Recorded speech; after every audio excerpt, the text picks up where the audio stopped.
जी, अपना परिचय दें। मैं श्रीमती शांता पांडे विजयराज हंस मानव सेवा संस्थान की संस्थापिका हूँ।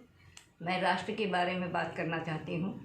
भारत हमेशा से हिंदू राष्ट्र रहा है और हिंदू राष्ट्र ही रहेगा। जो भी इस भारत में रहते हैं वो सब हिंदुस्तानी हैं। सारे देश के लोग अपने को जापान के लोग जापानी, इटली को लोग इटली कह सकते हैं और ऑस्ट्रेलियन कह सकते हैं। तो हमारे भारत के लोग अपना को हिंदुस्तानी क्यों नहीं सकते? अगर नहीं कहते हैं तो वो हिंदुस्तान से जहाँ चले जाए जहाँ कि उन्हें हिंदुस्तानी ना कहना पड़े। ये हिंदू राष्ट्र है और हिंदू राष्ट्र ही रहेगा। और इसमें जो भी है वो सब भारतीय है, सब हिंदुस्तानी हैं। किसी को ये कहने का अधिकार नहीं है कि हम हिंदुस्तान नहीं हैं, हम हिंदुस्तानी नहीं हैं, हम पाकिस्तानी हैं, हम ये हैं, हम वो हैं। ये किसी को कहने का अधिकार नहीं है, क्योंकि जो भारत में रहता है वो भारतीय है, जो हिंदुस्तान में रहता है वो हिंदुस्तान ही रहेगा। और जो ममता बनर्जी बंगाल में रोहिंग्या को बरसा दे रही हैं अपनी राजनीति के लिए, उसके बारे में आपका क्या कहना है? ममता बनर्जी का ये कोई अपना राज्य नहीं है, ये उनका अधिकार नहीं है। उनको एक पद दिया गया है, उस पद के गरिमा रखते हुए उसकी गरिमा बनाए रखें। वो अगर ऐसा कुछ करती हैं तो वो राष्ट्रद्रोही हैं, राष्ट्र से द्रोह कर रही हैं। और ये जो भाजपा नेताओं पे लगातार हमले होते जा रहे हैं, तो क्या आप चाहती हैं कि बंगाल में राष्ट्रपति शासन लागू हो? मैं बिल्कुल चाहती हूँ कि बंगाल में राष्ट्रपति शासन लागू हो। अगर नहीं लागू होगा तो अराजकता फैलेगी। अभी तो कोरोना और किससे युद्ध की भूमिका से सब लोग परेशान हैं, और फिर एक ये और परेशानी ममता बनर्जी अगर खड़ा करती हैं तो वहाँ की राष्ट्रद्रोही हैं वो।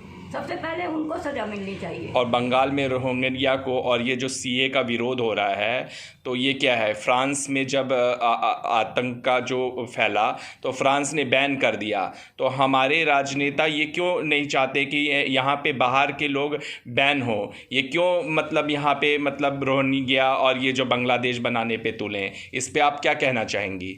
इस पर ये कहना चाहेंगे कि जो भी विदेश से आ रहा है, जो बाहर से लोग आ रहे हैं, उनका रोक लगा दिया जाए। उनको यहाँ रहने की इजाज़त बिल्कुल ना मिले। और अगर इजाज़त मिलेगी तो हमारा राष्ट्र में अराजकता फैलेगी। और ये जो किसान आंदोलन के नाम पे गंदी राजनीति हो रही है, तो इस पे क्या आपकी राय है? हमारी तो ये राय है कि मैं किसान भाइयों से ये पूछना चाहती हूँ कि उनको क्या दिक्कत क्या है। उनको तो अभी भी सरकार ने ऐसी एक सुविधा दी है कि जो कि खेत में उन्होंने अपना खेत में खुद अपने उसको जला दिया है भूसे को, और उसको खाद बना दिया है, और उन्हें हर सुविधा देने को तैयार हैं। जल दे रहे हैं, उन्हें खाद दे रहे हैं, उन्हें सारी सुविधा दे रहे हैं। ये किसान आंदोलन के रूप में एक राजनीतिक खेल हो रही है, आप इस बात को समझिए। ये कांग्रेस का खेल है, ये बिल्कुल कांग्रेस का खेल है। ये कांग्रेसी नेता ये सारे नाटक कर रहे हैं, और इस नाटक से कुछ होने वाला नहीं है। हमारे किसानों पर इससे कोई प्रभाव नहीं पड़ेगा।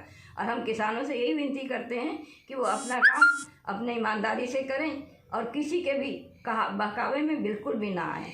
और जैसे किसान को ये कृषि बिल पास हो जाएगा तो किसान के बहुत लोग तो किसान के फेवर में है सरकार के, लेकिन राजनेता उसको हवा दे रहे हैं। तो ये चीज़ कहाँ तक तर्कसंगत है?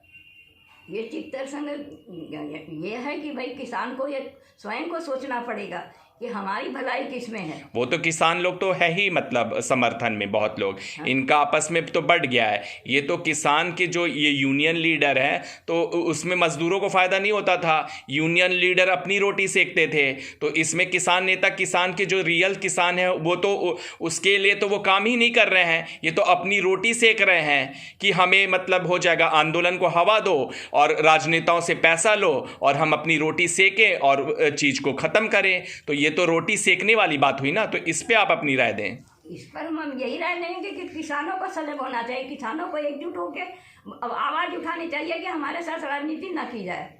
अगर जिस दिन हम बैठ जाएंगे उस दिन सारा भारत भूखा मरेगा। जय जवान जय किसान का नारा शास्त्री जी ने लगाया था, तो कोई बेवकूफ़ थोड़े थे।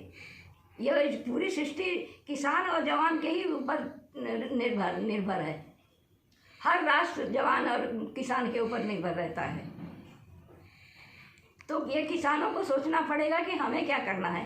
किसी लीडर के चक्कर में उनको आने की ज़रूरत नहीं है, वो किसी की ना सुने, वो उन्हें जो उचित लगे वो करें। एक बार किसान के लिए आप बोल दिए, जय जवान जय किसान। जय जवान जय किसान, ये हमेशा से नारा रहा है, रहेगा। जय हिंदुस्तान, जय भारत माँ, जय जगत जननी।